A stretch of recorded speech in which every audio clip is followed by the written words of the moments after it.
Hi ಎಲ್ರಿಗೂ ನಮಸ್ಕಾರ, welcome back to my channel. ನಾವೆಲ್ಲರೂ ಗರ್ಲ್ಸ್ ಸೇರ್ಕೊಂಡು ಎಲ್ಲಿಗೆ ಹೋಗ್ತೀರಾ ಅಂದ್ಕೊಂಡಿದ್ದೀರಾ? ನಾವು ಹೋಗ್ತಿರೋದು ಮಂತ್ರಾಲಯಕ್ಕೆ. 10:00ವರೆಗೆ ಬೀದರ್ ಟು ಮಂತ್ರಾಲಯ ಬಸ್ ಅಂತ ಕೂತ್ಕೊಂಡು ನೈಟ್ 9 ಗಂಟೆಗೆ ಬಂದು ರೀಚ್ ಆದ್ವಿ. ಬೆಳಗ್ಗೆ ಬೇಗ ಎದ್ದು ಸೀರೆ ಎಲ್ಲ ಉಟ್ಕೊಂಡು ರಾಯರ ದರ್ಶನಕ್ಕೆ ಅಂತ ಬಂದ್ವಿ. ರಾಯರ ದರ್ಶನ ಮಾಡಿಕೊಂಡು ನಾವು ಬಂದಿದ್ವಿ ಮಂತ್ರಾಲಯಕ್ಕೆ ರಾಯರ ಪ್ರಸಾದವನ್ನು ತಿನ್ನೋದಕ್ಕೆ.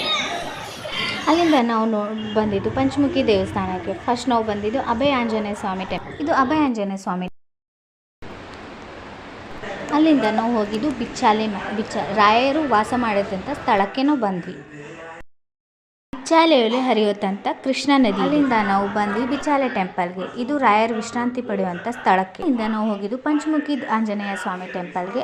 ಇಲ್ಲಿ ಒಂದೇ ಕಲ್ಲಿನಲ್ಲಿ ಕಟ್ಟಿರುವಂಥ ದೇವಸ್ಥಾನ ಇದು. ಅಲ್ಲಿಂದ ನಾವು ಹೋಗಿದ್ದು ಲಕ್ಷ್ಮೀ ನರಸಿಂಹ ಸ್ವಾಮಿ ಟೆಂಪಲ್ಗೆ. ಇದು ಲಕ್ಷ್ಮೀ ನರಸಿಂಹ ಸ್ವಾಮಿ ಟೆಂಪಲ್. ಸೊ ಎಲ್ಲ ಮಂತ್ರಾಲಯ ಟ್ರಿಪ್ ಮುಗಿಸ್ಕೊಂಡು ನಾವೀಗ ಹೋಗ್ತಿರೋದು ಬೀದರ್ಗೆ. ಇಲ್ಲಿಗೆ ನಮ್ಮ ಮಂತ್ರಾಲಯ ಟ್ರಿಪ್ ಮುಕ್ತಾಯ. ವಿಡಿಯೋ ಕೊನೆಯವರೆಗೂ ನೋಡಿ, ಲೈಕ್, ಶೇರ್, ಸಬ್ಸ್ಕ್ರೈಬ್ ಮಾಡೋದನ್ನು ಖಂಡಿತ ಮರಿಬೇಡಿ. Thanks for watching.